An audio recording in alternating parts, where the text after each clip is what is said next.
Qo'qon shahar art rezidensiyasida imkoniyati cheklangan bolalar uchun tasviriy san'at va haykaltaroshlik yo'nalishlarida mahorat darslari tashkil etildi. Unda tajribali rassom va haykaltaroshlar ishtirokchilarga ijod jarayoni, ranglar uyg'unligi hamda shakl bilan ishlash sirlarini amaliy mashg'ulotlar orqali o'rgatishdi. Muxbirimiz Islom Nishonov lavhasi shu haqda.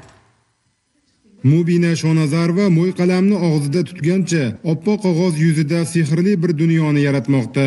Uning tayanch harakat tizimida nuqson bor, ammo qalbidagi cheksiz orzu, ijodga bo'lgan muhabbat va mustahkam iroda har qanday jismoniy to'siqdan ustun kelmoqda. Bugun u Qo'qon art rezidensiyasida tashkil etilgan mahorat darsida nafaqat o'z iste'dodini, balki hayotga bo'lgan kuchli intilishini ham namoyon etdi. Qo'limda chizolmaganim uchun o'qituvchim shunaqa og'zingizda chizsangiz yo'lini topamiz deb baribir yo'lini qidirib topganmiz. Qiyin emas, qiynalishim boshida qiynalganman, lekin hozir umuman qiynalmayman.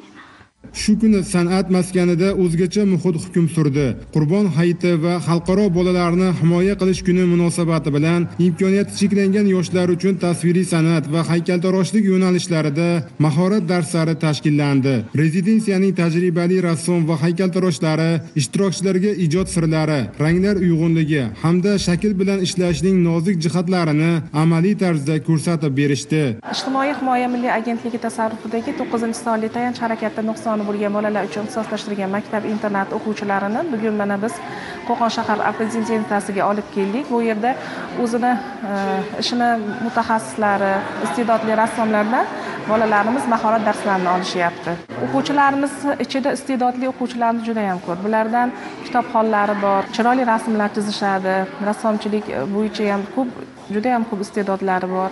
Sport sohasida muvaffaqiyatlarga erishdi ko'p o'quvchilarimiz. Mana endi madaniyat va san'at yo'nalishi bo'yicha ham mana shunday tashkilotlar bilan hamkorlikda shunday tadbirlar o'tkazyapmizki, bu bolalarga kelajakda mahorat darslari iste'dodlarini rivojlantirishga xizmat qiladi.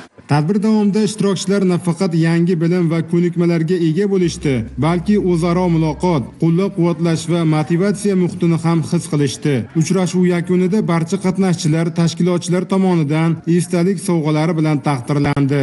Mubina va uning tengdoshlari ko'zidagi quvonch, san'atga bo'lgan mehr va kelajakka ishonch ushbu tadbirning eng katta yutug'i bo'ldi. Guvohi bo'lganingizdek, iroda va iste'dod uyg'unlashgan joyda imkoniyatlar chegarasi bo'lmaydi.